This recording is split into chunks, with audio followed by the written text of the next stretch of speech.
এরা পরের জন্মে ধর তুই জন্মালি, তাহলে তুই কি হয়ে জন্মাতে চাস? আমি পাখি হয়ে জন্মাতে চাই। কেন?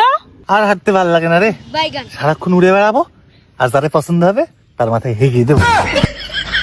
এরা তুই বলতো আমাদের জাতীয় পাখির নাম কি? কি? মশা। আর বলতো জাতীয় গাছের নাম কি? কি? গাজা।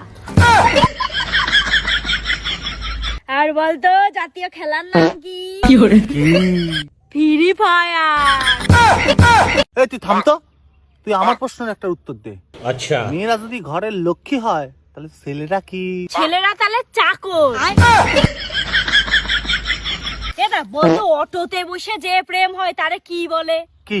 অটোমেটিক প্রেম। এদা তোর ইংলিশ পড়তে ভাল লাগে না লিখতে ভাল লাগে? আমার খেতে ভাল লাগে।